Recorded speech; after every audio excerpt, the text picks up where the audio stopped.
පින්වත්නි, බුදුරජාණන් වහන්සේ වදාළ විදිහට මේ ශ්‍රාවකත්වයේ තුල ප්‍රායෝගිකව ජීවමාන වෙන කෙනෙකුට බුද්ධ ශාසනයේ කාරණා දෙකක් පෙන්නනවා. මේ කාරණා දෙකම ප්‍රඥාවටයි සම්බන්ධ. එකක් තමයි ඊතා විශේෂ ඍජු ආධ්‍යාත්මික ප්‍රවේශයක් ඕන. ඍජු ආධ්‍යාත්මික ප්‍රවේශයක් ඕන. මේ ඍජු ආධ්‍යාත්මික ප්‍රවේශය කියන්නේ ගිහියෙක්ගේ ජීවිතේ බරපතල දේ නෙමෙයි, ස්වල්ප දේ.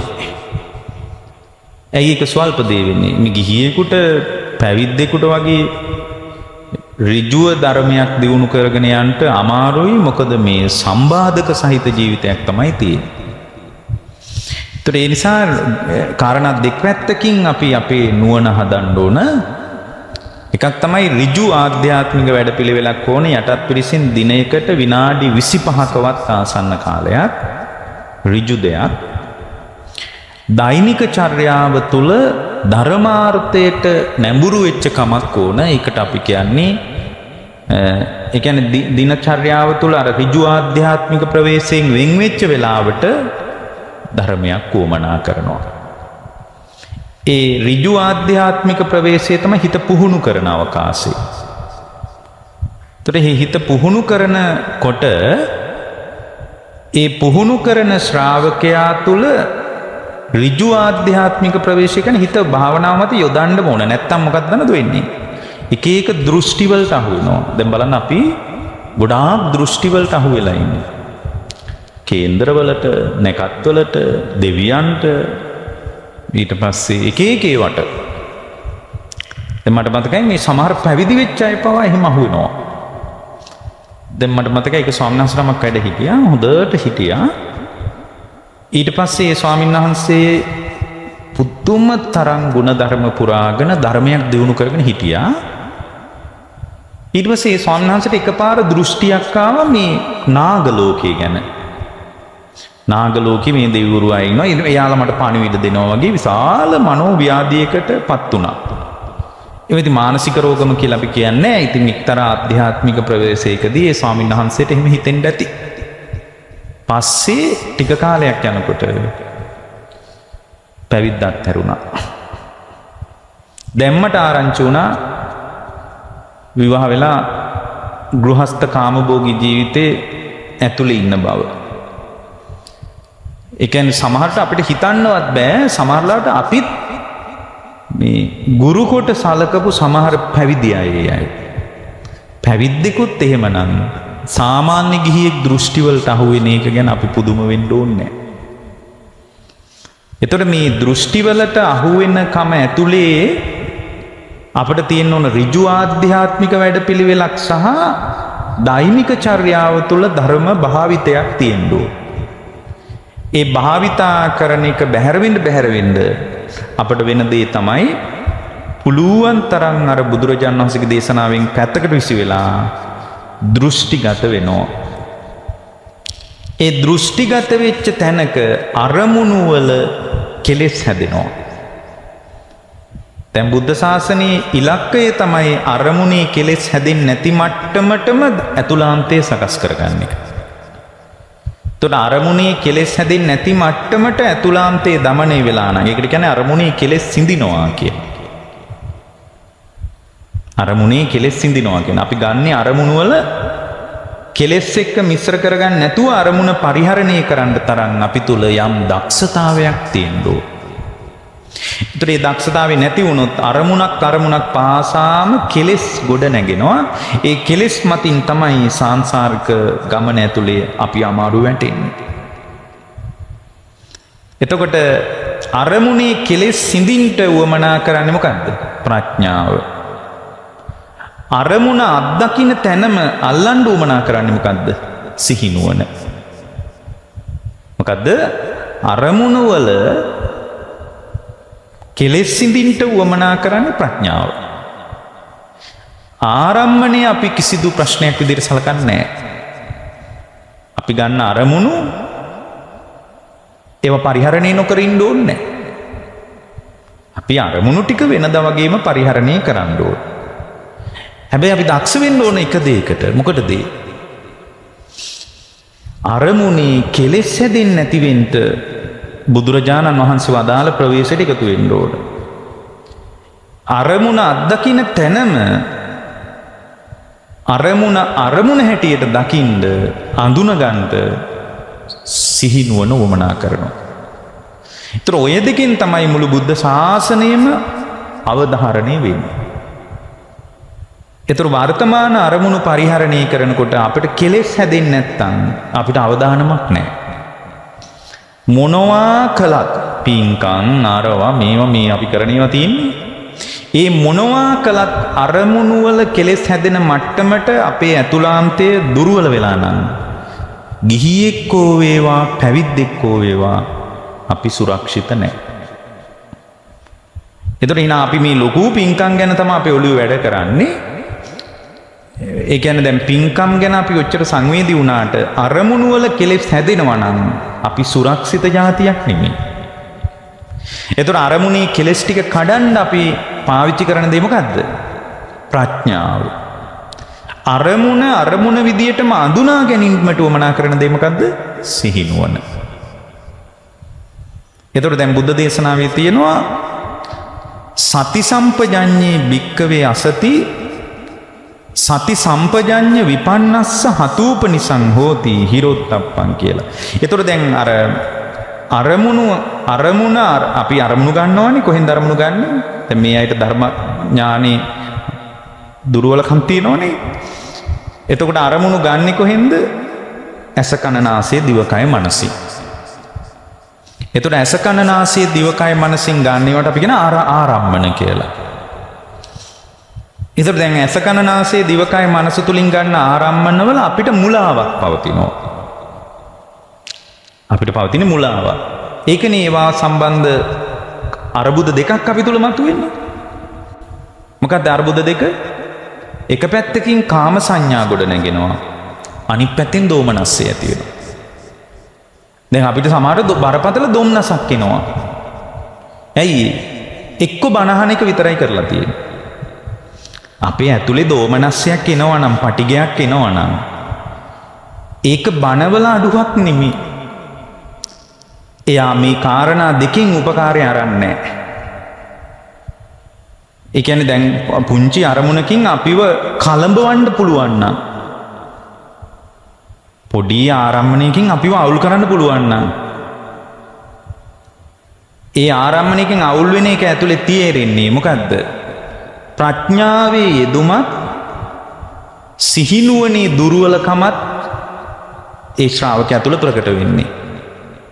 ඒතර ප්‍රඥාව දුර්වල වෙන්න සිහිනුවන පිරිහෙන්න ඒ ශ්‍රාවකයා තුළ ගිහියෝ වේවා පැවිදි හෝ වේවා දෝමනස්සයක් ඇති වෙනවා කියන එක සාමාන්‍යයි. ගැටුමක් ඇති වෙනවා කියන එක සාමාන්‍යයි. ඒතර අභ්‍යන්තර ගැටුම ඇති වෙනකොට එයා දකින්නේ බාහිර හේතු. ඒ අර කාරණාවල උපකාරී නෑ. ඇතුලේ ගැටුම එනකොට එයා බාහිර හේතු දකිනවා. ඊට පස්සේ අපි මොකද කරන්නේ? හේතු වෙනස් කරන්න හදනවා. බාහිර හේතු ටික හේතු ගැන හිතන්න ඕන තමයි.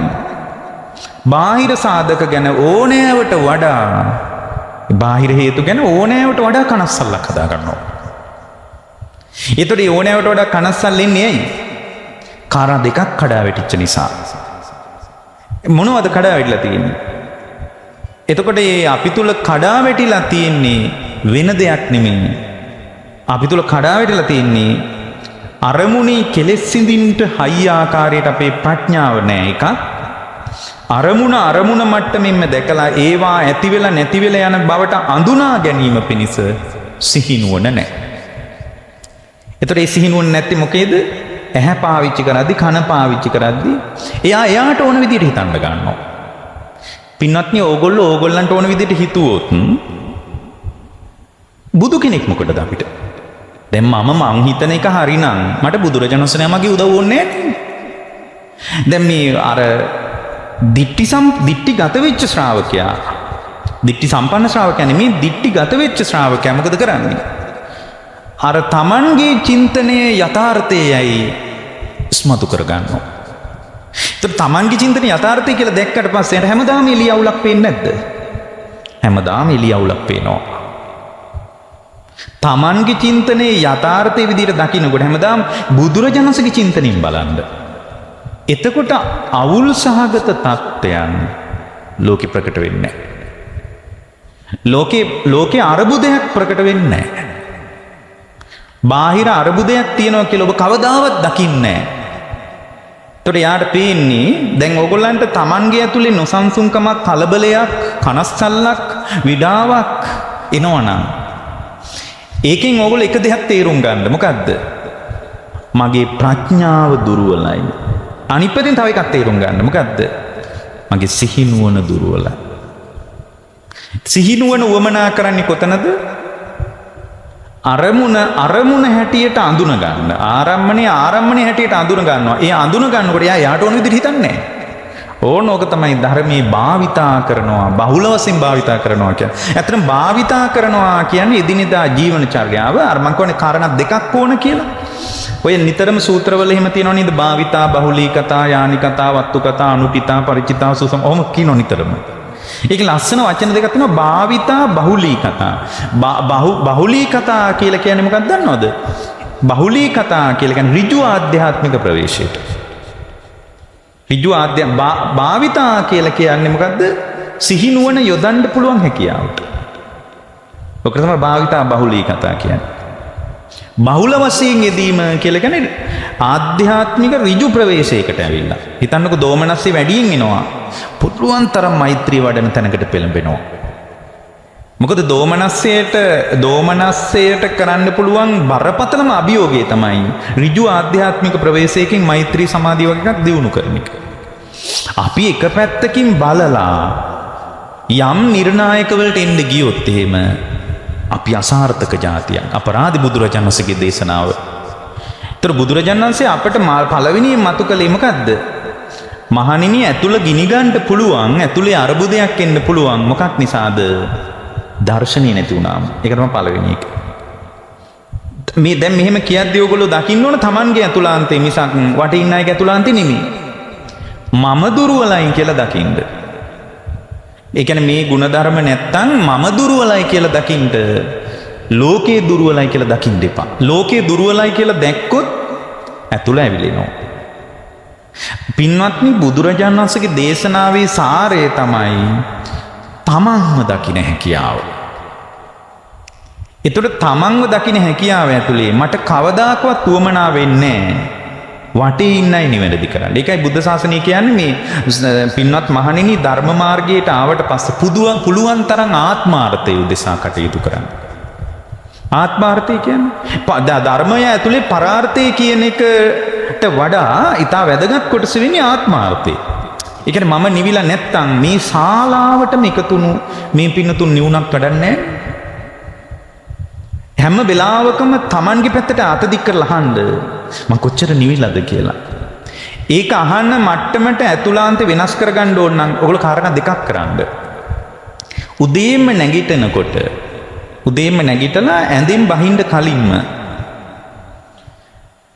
නැගිටලා ඇඳෙන් බහින්න කලින්ම අද නම් මම මාවමයි විමසන්නේ කියන අර්ථය ඇතුළේ ඉන්නේ. ඒකට හිත පෙළඹෙන්නේ බාහිර අරමුණු වල සිදුරු හොයන්න නෙමෙයි.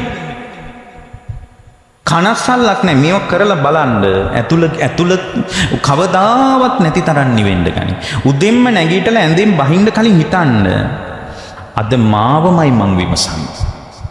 ලෝකේම ගිනි ගත්තත් මම නම් ඇතුළ අවුලුව ගන්නෑ කියන චින්තනෙන් උදේම අවදි වෙලා පොළවේ පය තියන්න. එතකොට වෙනදට වඩා කාම සංඥායි දෝමනස්සයයි ඇති වෙන ගතිය අඩු වෙයි. දවසම වැඩ කරලා හවස නිින්දට යනකොට හිවිමසන්න අද මං කොච්චර මාව විමසුවාද කියලා. නිින්දට යනකොට විනාඩි 2ක් පාවිච්චි කරන්න. උදේට ඇඳෙන් බහිනකොට අදහසක් තියාගන්න මොකද්ද? අද මාවමයි විමසන්නේ. මම මගේ ඇතුළාන්තේමයි විමසන්නේ. එතකොට අර හිත බාහිර අරමුණු පස්සේ විසිරෙන්න තියෙන අවකාශය අඩුයි. මොකද මේ සිත හැම වෙලාවකම මේ සිත තරම් විස්මිත දෙයක් නෑ තවත්. මේ සිත හැම වෙලාවකම පුරුදු වෙනවා. මේ සිතේ හැඩයක් තියෙනවා. මේ සිතේ ස්වභාවයක් තියෙනවා. මොකද්ද? මේ සිතේ ස්වභාවය තමයි පින්වත්නි. මේ සිතේ ස්වභාවය තමයි හැම වෙලාවකම මූලිකව ගත්ත අදහසට අනුව ක්‍රියාත්මක වෙන්න පටන් ගන්නවා. ඒක හිතේ ස්වභාවය. මූලිකව Taman ගොඩනගාගත්ත අදහසට අනුව මේ සිත ක්‍රියාත්මක වෙන්න ගන්නවා. එතකොට මේ සිතේ ස්වභාවයක් ඒක. මූලිකව ගත්තනම් අදහසක් ඒ අදහසට අනුව ලස්සනට සිත නම්‍යශීලී වෙනවා. එතකොට දැන් උදේම ඕගොල්ලෝ ඇඳෙන් බහින්න කලින් හරි බලන්න අපේ ජීවිතේ කොච්චර විඩාබරයිද. දැන් මේ පින්නතුන්ගේ ජීවිතය ඇතුළට එබිලා බලන්න කොයිතරම් වෙහෙසයිද කියලා බලන්න. මොන තරම් කනස්සල්ලකින්ද ඉන්නේ කියලා බලන්න. කාම සංඥා දෝමනස්ස සහගතව අපේ අභ්‍යන්තරේ මොන තරම් වික්ෂිප්තයිද කියලා බලන්න. එතකොට ඕගොල්ලන්ට ඕගොල්ලන්ගේ ඇතුළ නිවා ගන්නේ නැතුව ලෝකයක් නිවුවත් වැඩක් නැහැ. එහෙනම් ඒකට සරල ආචාර ධර්මයක් පාවිච්චි කරන්න පොඩි එකක්. මොකද්ද? උදේම නැගිටිනකොට හැම කෙනෙක්ම මේක ඔළුවට ගන්න. උදේම නැගිටින මේ හැම කෙනෙකුටමයි කියන්නේ අනාලිකාව හරහා මේ දේශනාව ශ්‍රවණය කරනවා. ඒ නිසා මම මේක හැමෝටම පොදු එකකුත් ඒ වගේ මේ ශාලාවට එකතු වෙච්ච අයගේ ඥාණයටත් පොඩ්ඩක් හරි ආමන්ත්‍රණය කරන්න පුළුවන් විදියට මම මේ දේශනාව කරන්න තරම් පරිස්සම් වෙනවා. ඒක ඔයගොල්ලන් කොච්චර ඔළුවට යයිද කියලා මම දන්නේ නැහැ. එතකොට මේ පොඩි ආචාර ධර්මයක් පාවිච්චි කරන විනාඩි 4ක් උදේට 2යි රැට 2යි. මාත්‍රාව වගේ හිතන්න මම ලෙඩ වෙච්ච කෙනෙක්. මගේ මනස ආතුර වෙලා තියෙන්නේ. ඔක්කොම මානසික ව්‍යාධීන් වලින් පෙළෙන්නේ. පෘථග්ජන මට්ටමේ ඉන්න හැම කෙනෙක්ම ලොකු අවුලක ඉන්නේ. ඒක ගිහි පැවිදි ඒක අදාළ නැහැ. බුද්ධි මට්ටම දැනුම මොකක්වත් අදාළ නැහැ. ඔක්කොම ව්‍යාධියක ඉන්නේ. එතකොට Tamanගේ ව්‍යාධිය නොපෙනෙන තාක්කල් හැම වෙලාවකම එළියටත් ඇඟිල්ල දික් කරන හැටි වැඩි. එතකොට Tamanගේ ව්‍යාධිය හඳුනන්නේ නැති වෙලාවට එයා හැම වෙලාවකම ව්‍යාධි කොට සලකන ලෝකයා. අපිට සිටින අය, වටේ ඉන්න අය, වැඩ කරන තැන්වල ඉන්න අය, පන්සලේ ඉන්න අය, වටේ ඔක්කොම එයාට ව්‍යාධිය පේන්නේ වටේට. එතකොට දැන් ඕගොල්ලෝ දක්ෂ වුණොත් Tamanව දකින්න මේ ආචාර ධර්මී විතරක් පාවිච්චි කරන්න. මොකද්ද? උදේම නැගිටලා ඇඳින් බහින්න කලින් හිතන්න අද නම් මාවමයි විමසන්නේ. මම මගේ අභ්‍යන්තරයේම විමසා බලනවා. මගේ අභ්‍යන්තරයේ විමසා බලන එක තරම් ලෝකේ තවත් සුන්දර දෙයක් නැහැ කියලායි මම සරණ ගිය බුදුරජාණන් වහන්සේ අනුදැන වදාළේ. අද නම් මට මාවම විමස ගන්න ලැබේවා කියලා හිතාගෙන පොළවේ පය තියන්නේ. ලස්සන්ට සිත පෙළඹෙනවා. Tamange ඇතුළාන්තේ බලන්න පුළුවන්. අපිට එහෙම පෙළඹවීමක් නැහැ. අපිට මොනවද පේන්නේ? ඒ කියන්නේ Tamange ඇතුළාන්තේ පේන්නේ නැහැ. ඒ ඇතුළාන්තේ පේන්නේ නැති තැනක දුර්වලයි. ඒ දුර්වලකමට හැම වෙලාවෙම එළියට ඇඟිල්ල දික් කරනවා. ඔයාගේ ප්‍රශ්නය, අහවලාගේ ප්‍රශ්නය, මෙයාගේ ප්‍රශ්නය, හාඳුරුන්ගේ ප්‍රශ්නය, බණවල ප්‍රශ්නය ඔය විදිහට ඇඟිල්ල දික් කරනවා. එතකොට දැන් ඔය අදහස ඇතුලේ සිත නම්‍යශීලී වෙනවා අභ්‍යන්තරයේ විමර්ශනයේට. ඊට පස්සේ පින්වත්නි රාත්‍රී නිින්දට යනකොට මිනිත්තු 2ක් විමසන්න අද මට මාව කොච්චර විමසකන්න පුළුවන් වුණාද? අද මම මාව විමසන්න කොච්චර හැකියාවක් තිබ්බද? එතකොට පෙනෙයි හවස් වෙනකොට නෑනි මට මාව විමසනවට වඩා බාහිර රූපාරම්මන, සද්දාරම්මන ආදී අඩුපහඩුනේ මට පෙන්නේ. අනේ මට මාව විමස ගන්නට බැරි වුණානේ. මට මේ එළිය අඩුපහඩු පෙනුණු ගතිය වැඩිනේ. අන්න එහෙම දකින්න සිත තියෙනව නේද? අන්න ඒක තමයි ඕගොල්ලන්ට සිහිය උපදවපු හෝරාව. සිහිය උපදවපු මොහොත. ඒ වෙලාවකම යාර සිහිය උපදවපු වෙලාව. දවස පුරාම පින්වත්නි දෝමනස්ස සහගතව වාසය කරපු කෙනෙක් Tamanව විමසා බලනකොට රාත්‍රියට යාට පෙනුනොත් දැන් අර උදේ ගත්ත අර්ථයට කොච්චර සාධාරණයක් කළාද කියලා මිනිත්තු 2යි විමසන්නේ. මං හිතන්නේ මිනිත්තු 2ක් ගන්න බෑ කියලා. මිනිත්තු 2ක් ඇඳට ගිහින් නිදා ගන්න කලින් විමසන්න හැම වෙලාවකම අද මට මාව දැන් මං උදේ ගත්ත අර්ථයට මං කොච්චර සාධාරණයක් කළාද? එතකොට ඕගොල්ලන්ට තේරෙවි නෑනේ. දවස පුරාම මම කරලා තියෙන්නේ අභ්‍යන්තරයේ විමර්ශනය කරපු එක නෙමෙයි බාහිර අරමුණු මත වික්ෂිප්තෙක් වෙච්ච එක. කියලා එක දැක්කොත් අන්නේ දකින්න සිත තියෙනව නේද? ඒ දකින්න සිත තමයි සිහිය උපදවපු මොහොත. ඒ දකින්න සිත තමයි සිහිය උපදවපු මොහොත. ඒ උපදිච්ච සිහිය කියන්නේ ඒක තමයි සෝතාපන්න ඵලයේ අඬබෙරය. එහෙම පේනවා නම් සෝතාපන්න වෙන්න පුළුවන් කියන එකකින් තියෙන්නේ. ඔය චින්තනේ නැතුව ඕගොල්ලෝ හිතනවා මම මගපල කරා යනවා කියලා. කාටවත් බෑ. ඔක තමයි ඊට වැදගත්. එතකොට මේක අපේ මූලික බෞද්ධ ආචාර ධර්මයක් විදිහට අපිට පාවිච්චි කළොත් අදට වඩා හෙට යාට තමන්ව පේන්න ගන්නවා. මේ සතියට වඩා ලබන සතිය තමන්ව ඇතුළාන්තේ පේන්න ගන්නවා. බාහිරට වික්ෂිප්ත නොවි තමන්ගේ ඇතුළාන්තේ පේන්න ගන්නවා. එතකොට මේ ඇතුළාන්තේ පේන එක ඇතුලේ භාවිතා කියන්නේ සිහිනුවණේ උපකාරාර්ථයේ බහුලීකතා ඍජු ආධ්‍යාත්මික ප්‍රවේශය බහුල වශයෙන් වැඩිවීමකට එකතු වෙනවා. එතකොට ඍජු ආධ්‍යාත්මික ප්‍රවේශයට එකතු වුණොත් එතකොට ඍජු ආධ්‍යාත්මික ප්‍රවේශයට එකතු වෙන්නේ මොනවා හරි කරන්නම් කියලා හිතාගෙන නෙමෙයි. එයාගේ අඩුපහඩුවට සාධනීය විදියට තමයි ආධ්‍යාත්මික ගුණධර්ම හදන්නේ. මේ බුද්ධ ශාසනයේ තියෙන ඔක්කොම කරන්න යන්න එපා. එහෙම ඔක්කොම කරන්න බෑ. මේ බුද්ධ ශාසනය කියන්නේ හරි පළල් තැනක් පින්වත්නි. මේ අපි ගත කරන ජීවිතය ඇතුලේ බුද්ධ ශාසනය කියන්නේ පොඩි දෙයක් ඒක. අපිට ලොකු දෙයක් කරන්න බෑ. ගෘහස්ත කාමභෝගී ශ්‍රාවකයෙකුට පැවිද්දෙකුට වගේ ඉහළට යන්න බෑ. පැවිද්දුන්ටත් බැරි එකේ ගිහියෙකුට අමාරුයි. හැබැයි මේ යුගයේ අවබෝධයට අදාළ මූලික අත්පොත් තියලා යම් දියුණුවක් කර අපිට යන්න පුළුවන්. ඒ දියුණුව නසා ගන්න එපා. ඒ දියුණුව නසා ගන්න එපා. මොකද දැන් අර එහෙනම් අපිට කාරණා දෙකක් නේ වමනා කරන්නේ. මොකද ප්‍රඥාව වමනයි අනිත් පැත්තෙන් සිහිනුවන වමනයි. ඇයි ප්‍රඥාව වමනා කරන්නේ? අරමුණේ කෙලෙස් සිඳින්න තමයි ප්‍රඥාව ඕන කරන්නේ. එතකොට අරමුණ හැටියට දකින්න සිහිනුවන ඕන. ඔච්චරයි ඕන. අරමුණු කියන්නේ මොනවද? සමහරට මේ දේශනා හුරු නැති වෙන්න පුළුවන් මේට ආපු අයට. එහෙම ධර්මයක් මේ ටිකක් දේශන අහපු නැති කෙනෙකුට මේක ඔරොත්තු දෙන කතාවකුත් නෙමෙයි. මේ හරි හිතෙන්න පුළුවන් මොනවා කියනවද දන්නේ නැහැ කියලා. එතකොට දැන් මේ කාරණා දෙක උමනා කරන්නේ එකක් තමයි ප්‍රඥාව උමනා කරන්නේ. දැන් මේ පඤ්ඤා කියලා කියන ඒ ප්‍රඥාවෙන් තමයි අරමුණේ කෙලෙස් ඉඳින්නේ. ඒක කියන්නේ පඤ්ඤාය පරිසුද්ධති කියලා. පඤ්ඤාය කැලණි කැම්පස් එකේ මේ ලෝගෝ එකේ ගහලා තියෙනවා පඤ්ඤාය පරිසුද්ධති කියලා. ප්‍රඥාවෙන් පිරිසුදු වෙයි කියලා. අපිට නම් කවුරුත් පිරිසුදු වෙච්ච අය හම්බුන්නේ නැහැ මේ පැත්තේ. ඇයි මේ ප්‍රඥාව කියලා කියන්නේ විශ්වවිද්‍යාලය යන මට්ටමක එකක් නෙමෙයි. ප්‍රඥාව කියලා කියන්නේ මේ දේශනාවකින් හම්බ වෙන තත්වයක් නෙමෙයි. ඒ ප්‍රඥාවෙන් පිරිසුදු වෙනවා කියන්නේ මොකක්ද? අරමුණේ කෙලෙස් හැදෙන්නේ නැහැ කියන එක. අරමුණු වල කෙලෙස් හැදෙන්නේ නැහැ කියන එක. එහෙනම් ප්‍රඥාව වමනා කරන්නේ මොකටද? අරමුණු වල කෙලෙස් හැදෙන්නේ නැති වෙන්නයි ප්‍රඥාව වමනා කරන්නේ. ඒ හිතන්නකෝ අරමුණු වල කෙලෙස් හැදෙන ගමන් ඕගොල්ලෝ මේ රටේම තියෙන පින්කම් කළත් වැඩ. හිතන්නකෝ මේ රටේ පින්කම් හොයාගෙන ගිහින් කරනවා කියලා. අරමුණු වල කෙලෙස් හැදෙන මට්ටමේ තත්වයක් නම් තියෙන්නේ. ඒ පින්කම විසින් අපිව සදාතනිකව පරිස්සම් කරන්නේ නැහැ. පින්කම කියන්නේ සැපේ කරා එකතු කරන මට්ටමක්.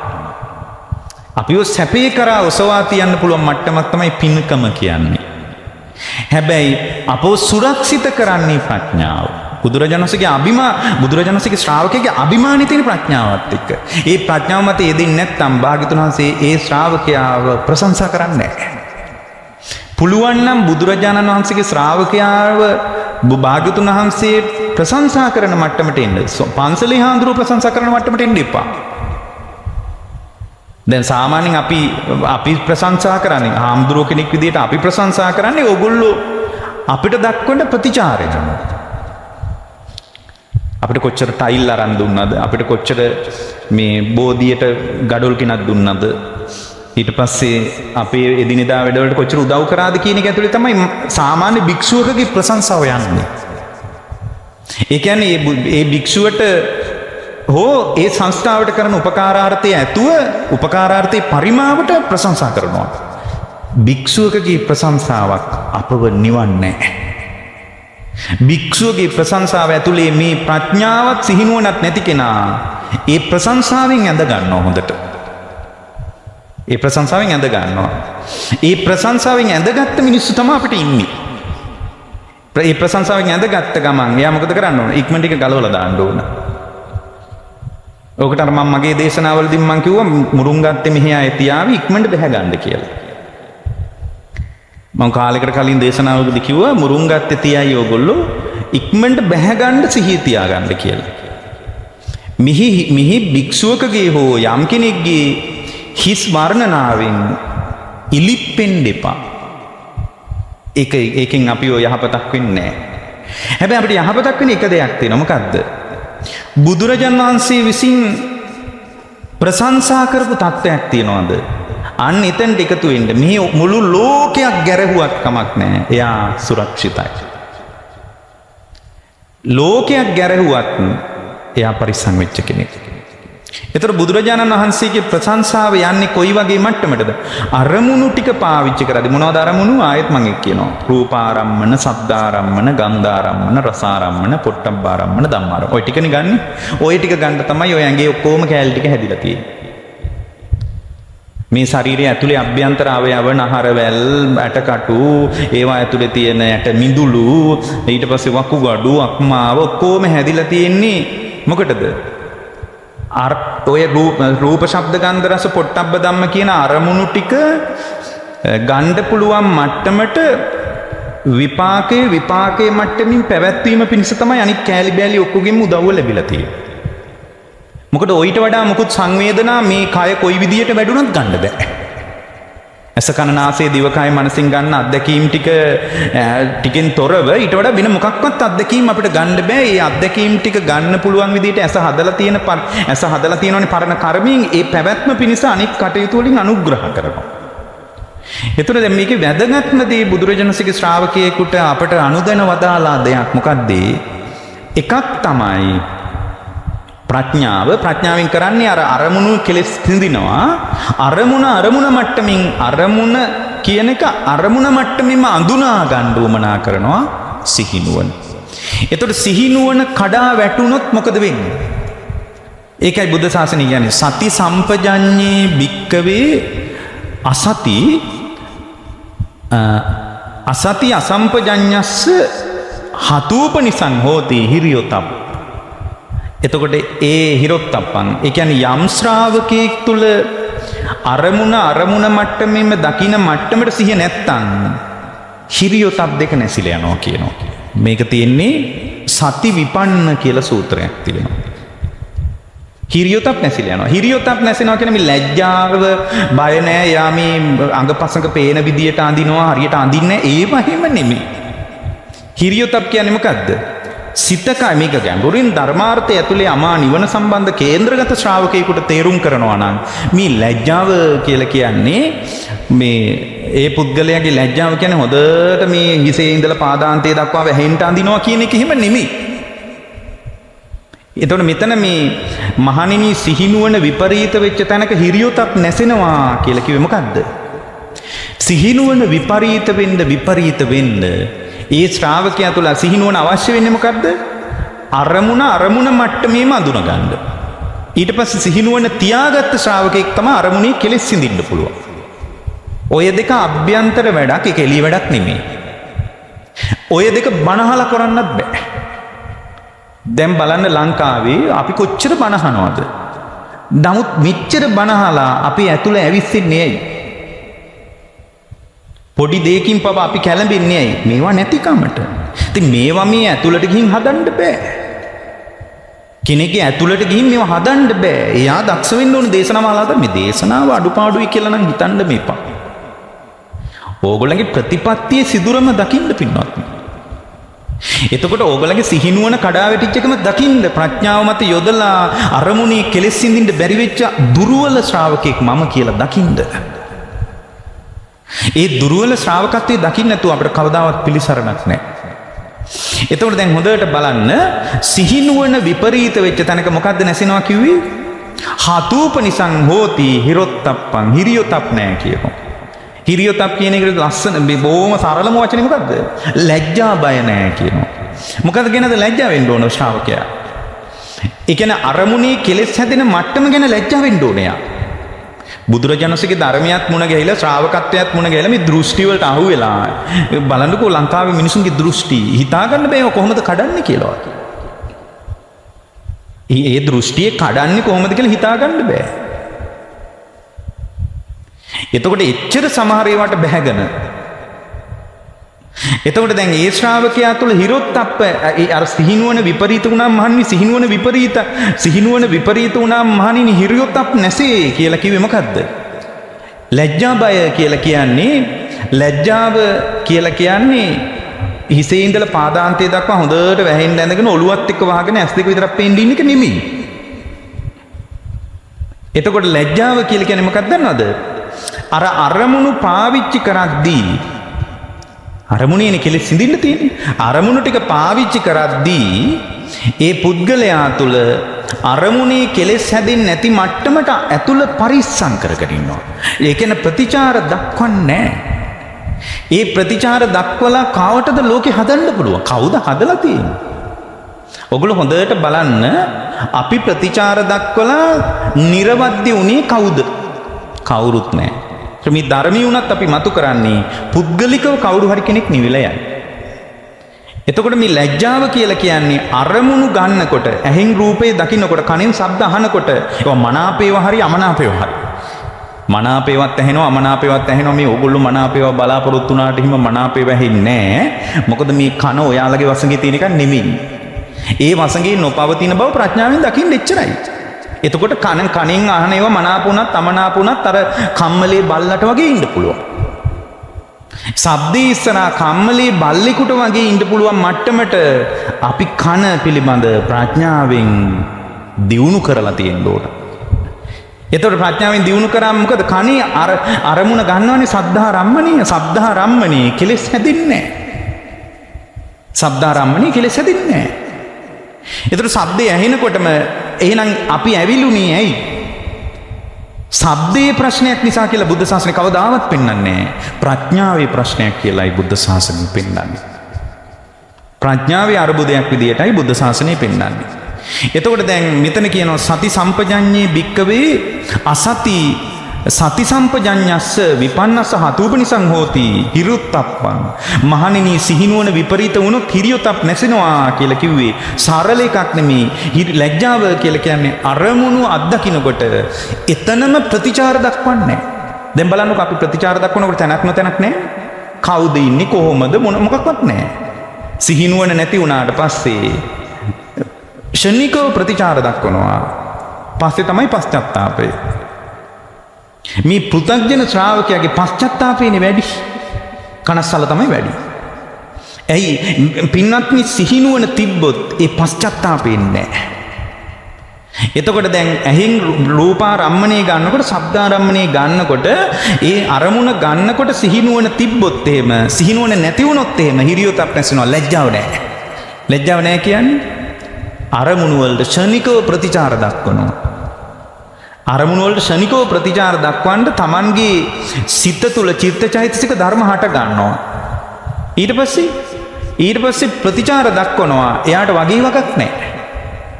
ප්‍රතිචාර දක්වනවා. ඒක ඇතුලේ එයාට බීතියක් උපදින්නේ. අපි කාටද බය වෙන්න ඕනේ? අපි මෙහි කාටවත් බය වෙන්න ඕනේ නැහැ. අපි මෙහි ඇවිල්ලා යම් සුසංයෝගයන් හදාගෙන මෙහි සම්මත කරගත්ත සමහර බැඳීම් තිබුණට අපි මේ පතාගෙන ආපු ඒවා නැහැ කොහෙවත්. මොකක් හරි සාංශාරික කුසලතාවයට හමුවීම සංයෝගය සහ වියෝගය පවතින එච්චරයි. සංයෝගයේද වියෝගයේද පරණ හේතුඵල ධමයකට සම්බන්ධ දෙයක්. උපතේ සිට මරණය දක්වා අතර අත්දැකීම් ටික ඇතුලේ බැඳෙන ප්‍රමාණය කොයිතරම්ද ඒ ප්‍රමාණයට දුක පවතින එච්චරයි. මේ 아무තු දෙයක් නෙමෙයි. ඒතොර මේ බැඳෙන ප්‍රමාණයට දුක පවතිනවා නම් අර උපත සහ මරණය අතර අත්දැකීම් පරාසය තුල අරමුණු ගන්නකොට නොබැඳී ඉන්න තමයි ප්‍රඥාව උපකාරාර්ථය අවශ්‍ය. ඒතොර නොබැඳී ඉන්නකොට අරමුණු වල කෙලෙස් හැදින්නේ නැහැ. හොඳට බලන්නකෝ අපි නොබැඳිච්ච අරමුණු සම්බන්ධව අපිට ඒවා සම්බන්ධ ප්‍රතිචාර දැක්වීමක් කවදා හරි ඇවිල්ලා තියෙනවද? කවදාවත් ඉන්නේ නැහැ. එහෙනම් මතක තියාගන්න බය කියලා කියන්නේ හිරියොතප් කියනකොට මේ හිරියොතප් කියන එක ඇතුලේ බිය කියලා කියන්නේ ඒ ශ්‍රාවකයාට පටිච්ච සමුප්පන්න ඥානයක් තියෙනවා. ඉපදෙමින් මැරෙමින් යන දීර්ඝ සසර ගමනක ඉන්නේ. මම මේ විදියට ප්‍රතිචාර දක්වන එක ඇතුලේ මට එළිය නිවැරදි කරන්න බෑ. මේ විදියට ප්‍රතිචාර දක්වන එක ඇතුලේ මගේ ඇතුළාන්තයේ කොයිතරම් කැළඹෙනවද? ඒ කැළඹීමේ වගකීම නම් බිරිඳටවත්, ස්වාමියාටවත්, අම්මටවත්, තාත්තටවත්, දරුවටවත්, හාමුදුරන්ටවත් කාටවත් දෙන්න බෑ. මම කොච්චර ඇවිලෙනවද? ඇවිලෙන එකේ වගකීම මට. එතකොට මම වගකීම ගන්නකොට මගේ ඇතුලෙන් බිය උපදිනවා.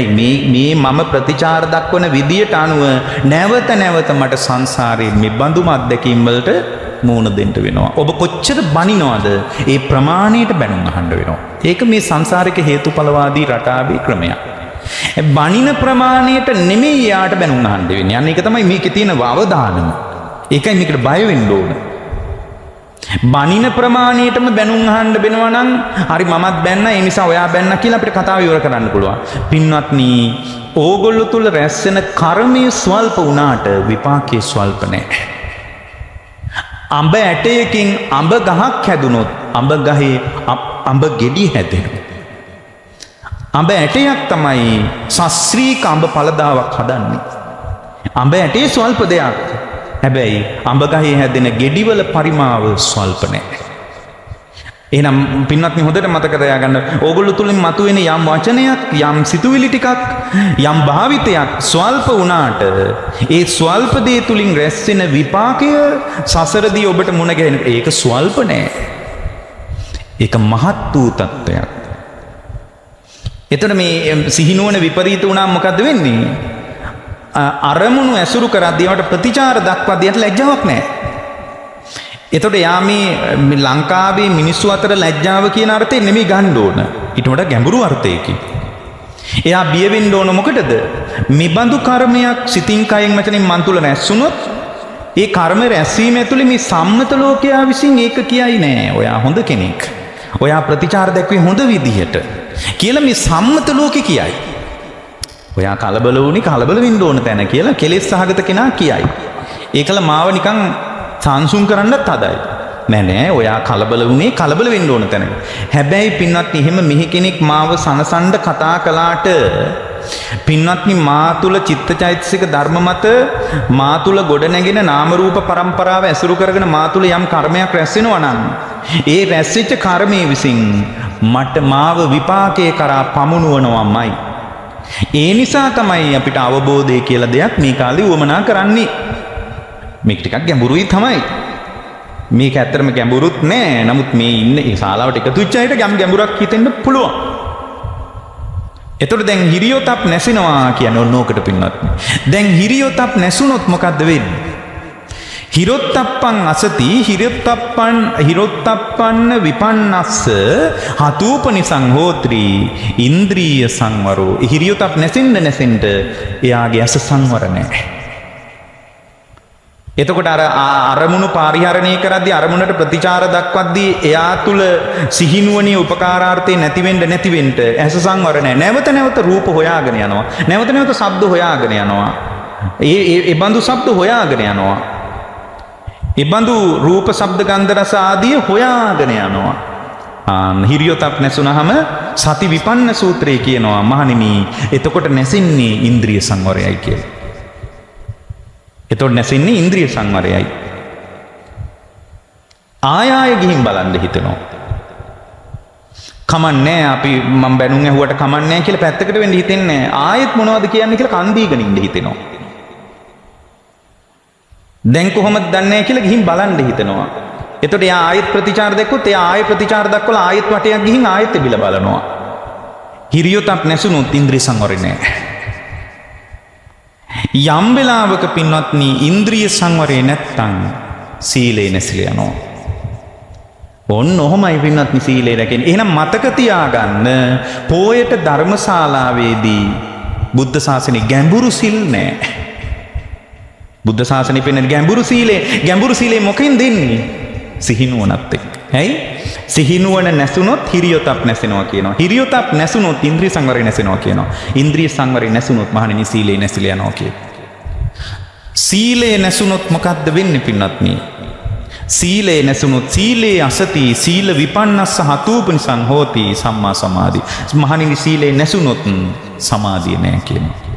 අද එහෙනම් සමාහිත සිත් මිනිසුන්ට නැත්තේ මෙබඳු ප්‍රතිපත්තියක් නැතිකමට. එහෙනම් මතක තියාගන්න එක දෙයක් දේශනාවක් අහලා විතරක් සැනසෙන්න එපා. දේශනාව ශ්‍රවණය අවස්ථානුකූලව මාව අවස්ථානුකූලව සුවපත් කරනවා. අවස්ථාවට හොඳයි. දේශනාව ශ්‍රවණය ඇතුලේ අවස්ථානුකූලව මට යහපතක් වෙනවා. හැබැයි බුද්ධ ශාසනය කවදාවත් අවස්ථානුකූල යහපතක් අපේක්ෂා කරන්නේ නැහැ. සදාතනික යහපතක් අපේක්ෂා. සදාතනික යහපත එන්නේ සිහිනුවණ නැස. සීලයක් ගැන කතා කරන්න බුද්ධ ශාසනයේ අයිතියක් නැහැ සිහිනුවණ නැති වුණොත්. මේ සතිවිපන්න සූත්‍රය බලන්න. යම් වෙලාවක සීලේ නැසුනොත් මොකද වෙන්නේ? දැන් සීලේ කියනකොට ලංකාවේ මිනිසුන්ට ධර්මශාලාවේ උතුරු සළුවක් දාගෙන ධර්මශාලාවේ වාඩි වෙච්ච ආකෘතියක් ඔළුවට මැවුනට බුද්ධ ශාසනයේ කතා කරන සුන්දර අරියකාන්ත සීලය ධර්මශාලාවේ උතුරු සළුවක් ඇතුලේ සැඟවී මතුවෙන එකක් නෙමෙයි. ඒක සිහිනුවණත් එක්ක එන එකක්. එතකොට සිහිනුවණ තිබ්බොත් අරමුණ මට්ටමේ මඳුන ගන්නවා. සිහිනුවණත් එක්ක ප්‍රඥාව තිබ්බොත් අරමුණේ කෙලෙස් හැදෙන්නෙම නැහැ. අරමුණේ කෙලෙස් හැදින් නැත්තම් මොකද වෙන්නේ? අරමුණේ කෙලෙස් හැදින් නැත්තම් එයා අමා නිවන පැත්තට යන්නේ. කොච්චර වැරදිච්ච මිනිස්සෙක් වුණත් කමන්නේ. දැන් සිහිනුවණ හදන්න.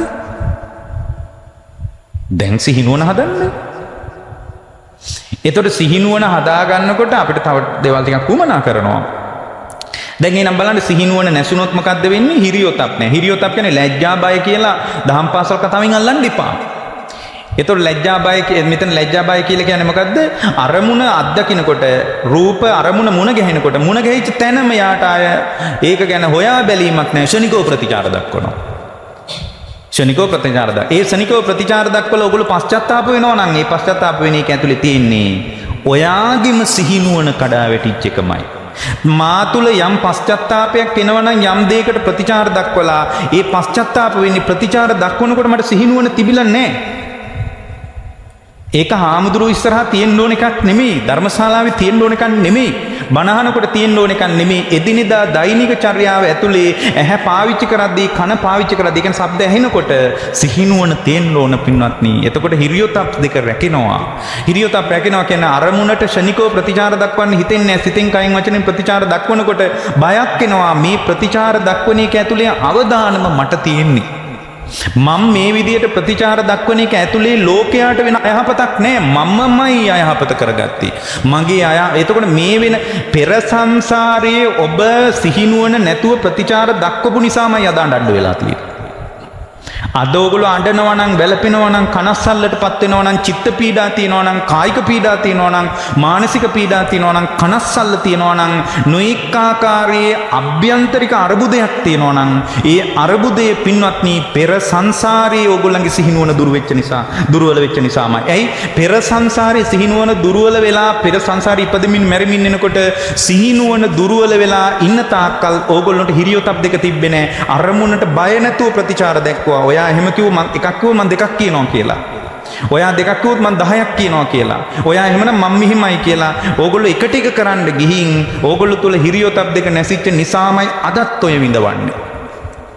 ඉස්සර මේ විඳවිල්ල ඇතුලේ හේතුඵල ටික දැකලා අදවත් පුළුවන් නම් සිහිනුවණ හදාගන්න. ඉස්සරහට මේ බඳු කනස්සල්ලකට දුකට පීඩාවකට යට වෙන්නේ නැති මට්ටමට අද පින්වත්නි හැබැයි මතක තියාගන්න මේ වෙලාවේ සිහිනුවණ හැදුවොත් බුද්ධ ශාසනේ දිට්ඨ ධම්ම වේදනි විපාකයක් තියෙනවා. මේ වෙලාවේ සිහිනුවණ හැදුනොත් පෙර සංසාරයේ විසින් ගොඩනගාපු தત્ත්වයේ පවා විශාල දුර්වලකමකට පත් කරන්න පුළුවන්.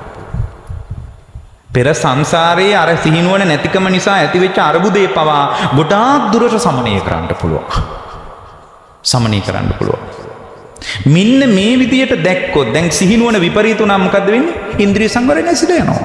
ඉන්ද්‍රිය සංවරය නැසෙනවා කියන්නේ මොකද වෙන්නේ? මොකද්ද ඉන්ද්‍රිය සංවරය? ආය අහපු දෙයට ප්‍රතිචාර දක්වලා කල්පනා කරලා ආයෙත් අහලා ඉන්න හිතෙනවා. මොකක් හරි ආරවුලක් ඇති වුණාම හොඳට බැනුම් අහලා ඒකට ප්‍රතිචාරයක් දක්වලා ඇයි හොඳයි කමේ පොඩි අරුබුදයක් ඇති වෙලා ආයෙත් තවත් කුටු ගන්නවද දන්නේ නැහැ කියලා කන් දීලා අහනින්න හිතෙනවා. තවත් මොනවා හරි කියනවද දන්නේ නැහැ. කොපොඩක් අහගෙන මොනවද කියන්නේ බලන්න කියලා ආයි ඉන්ද්‍රිය සංවරය නැසිලානේ. ඊට පස්සේ ඉන්ද්‍රිය සංවරය නැසුණාම මොකද වෙන්නේ? එහෙම නැසිච්ච කෙනෙකුට සීලය කියලා එකක් ගැන කතා කරන්න අයිතියක් නැහැ. මෙන්න මෙබඳු සීලයක් තමයි ඔබගේ ඇතුළාන්තේ නිවා සනහාලන්නේ. සීලේ නැසුනොත් මොකද වෙන්නේ? සීලේ නැසුනොත් පින්වත්නි සීලේ අසති සීල විපන්නස්ස හතූපනිසං හෝති සම්මා සමාධි. සීලේ නැසුනොත් සමාහිත සිතක් නැහැ. කුසලයේ මත එකඟතාවයක් ගැන කතා කරන්න බෑ. කුසලයේ ගැන එකඟතාවය කියන්නේ මෙතන බරපතල කතාවක්. මේ පුළුවන් තරම් පිනට දක්ෂයි කියන එකේම නෙමෙයි. පින කියන්නේ කටින පින්කම් කරනවා, වතපිලිවෙත කරනවා. ඒ ඔක්කොම ජීවිතේට උදව්වක්. අපි ශාස්ත්‍රීය කලේ පින. අද දවල්ට ආහාර පාන ටික ලැබෙන විදියට මාව සැපේ කරා එකතු කලේ පින. ඒක හරියට. හැබැයි පින්වත්නි සම්මා සමාධිය කියන එකේ කතා කරන්නේ පින්වත්නි කුසලයේ මත ශක්තිමත්ව ඉස්සරහට අත්හැරලා අල්ලගෙන යන්න පුළුවන් හයිය. එතකොට මේ හයිය එන්නේ දැන් මේ හයිය අද නැහැ. හැම වෙලාවකම සිත අසමාහිතයි. අසමාහිතයි. හරීම විසිරුණු සිතක්.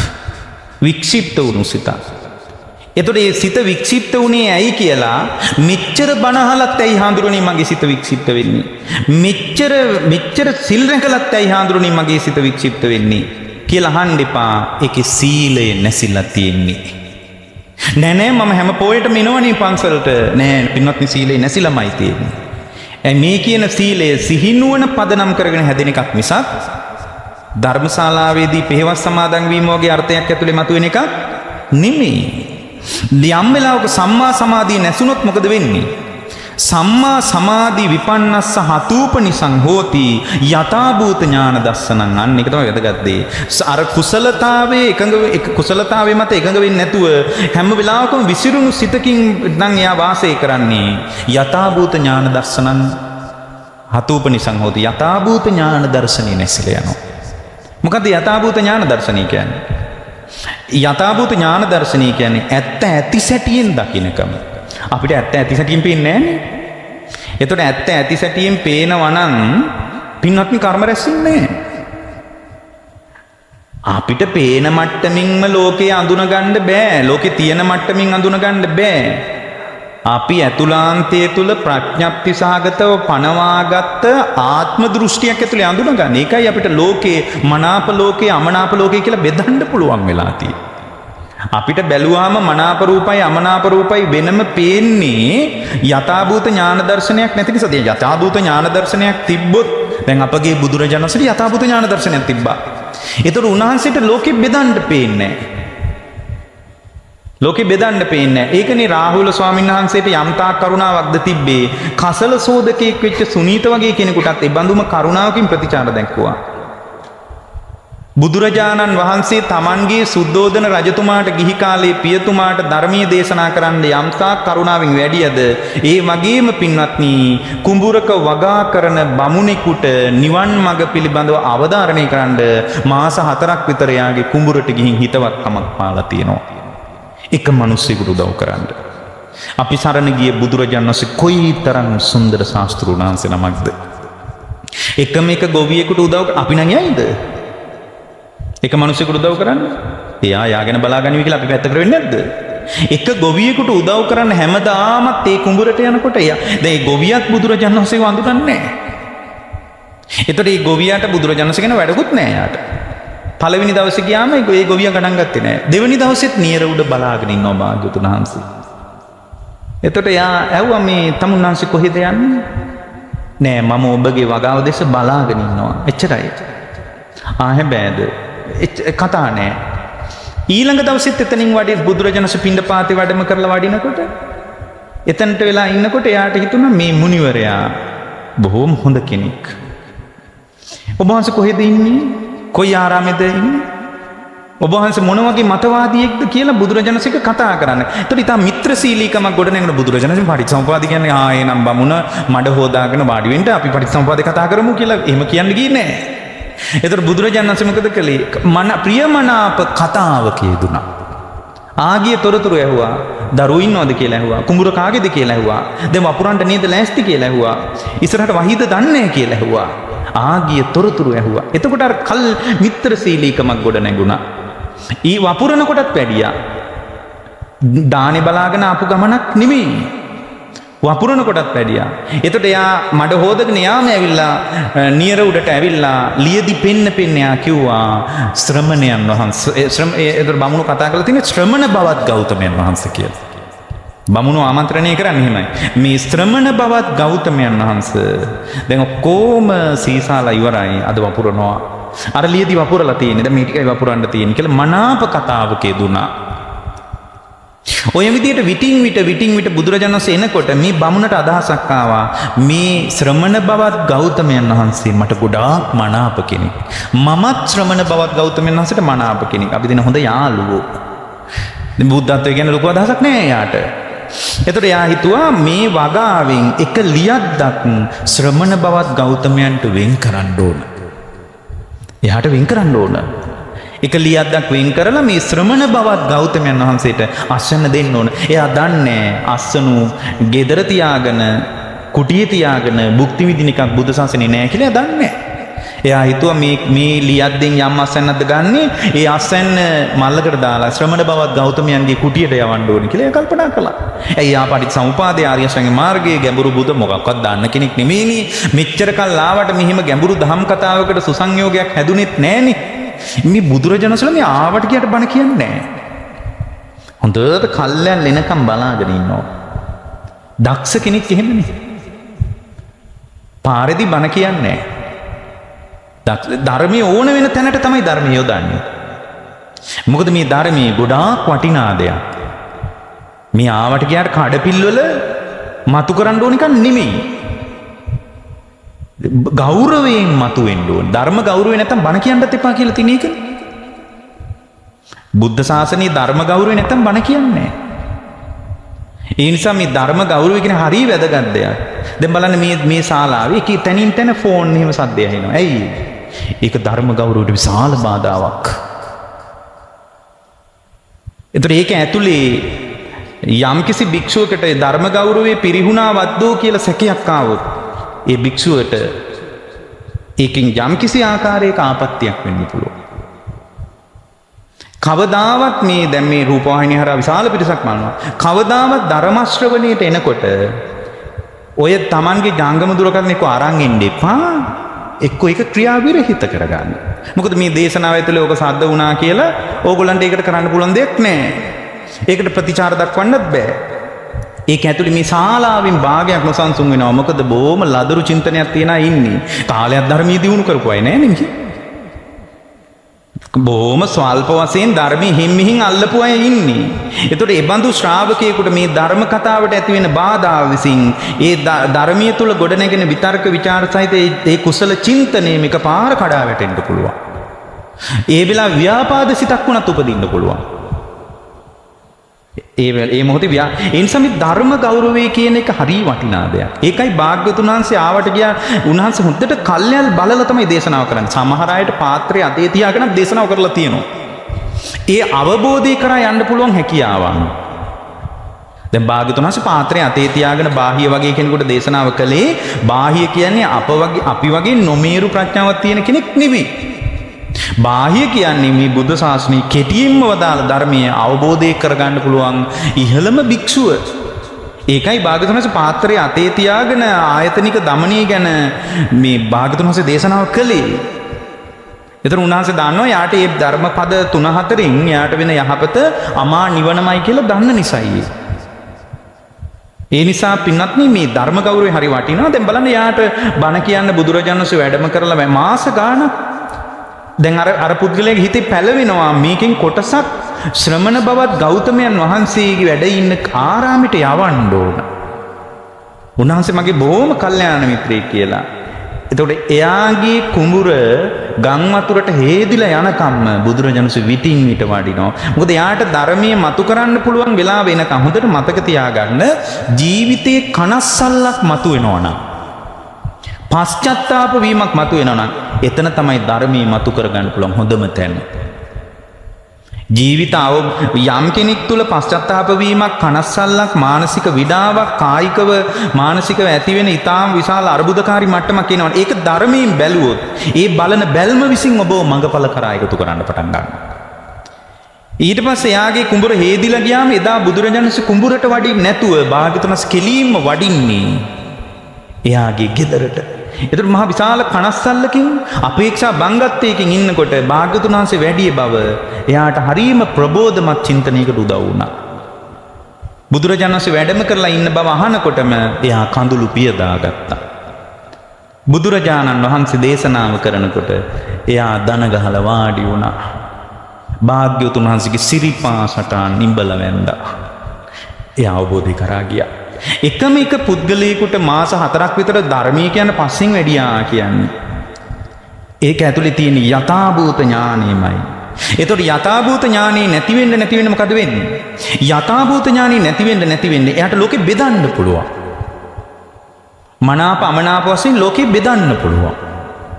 ඒ ලෝකෙ බෙදන්න පුළුවන් වෙලා තියෙන්නේ මේ යථාභූත ඥානෙ නැතිකමට. ප්‍රිය අප්‍රිය වශයෙන් අරමුණු පදනම් කරගෙන ලෝකේ අහුවෙනවා නම් ප්‍රිය ලෝකේ අප්‍රිය ලෝකේ කියලා මනාප ලෝකේ අමනාප ලෝකේ ඒ යථාභූත ඥානෙ නැතිකමට. ඒතකොට යථාභූත ඥානෙ නැසුනොත් මොකද්ද වෙන්නේ? බුද්ධ ශාසනය කියනවා යථාභූත ඥාන දස්සනං හතූපනිසං හෝති නිබ්බිදා විරාගෝ. නිබ්බිදාව කියන්නේ අවබෝධයෙන් කලකිරීම නැසිලා යනවා. දැන් අද මිනිස්සු අවබෝධයෙන් කලකිරින්නේ නැහැ. නිකන් ජීවිතේ අපේක්ෂා බංගත්වකින් කලකිරෙන. ඇයි යථාභූත ඥාන දර්ශනය නැන්නේ? ඇයි යථාභූත ඥාන දර්ශනය? සමාධිය නැන්නේ. ඇයි සමාධිය නැත්තේ? සීලේ නැන්නේ. එතකොට සීලේ නැත්තේ ඇයි? ඉන්ද්‍රිය සංවරය නැන්නේ. ඉන්ද්‍රිය සංවරය නැත්තේ හිරියොතප් නැන්නේ. හිරියොතප් නැත්තේ ඇයි? සිහිනුවන නැන්නේ. එතකොට සිහිනුවන නැති වෙච්ච එක නිසාම එයා අරමුණු පදනම් කරගෙන අවුල් වෙනවා කියන එක සාමාන්‍ය දෙයක්. අරමුණු ඇසුරු කරගෙන අවුල් වෙච්ච මිනිස්සු අපිට මුණ ගැහෙනවනේ. අපිට නම් ඊටාම සාමාන්‍ය දෙයක් විදිහට වැටහෙන්නේ. ඇයි එහෙම වැටහෙන්නේ?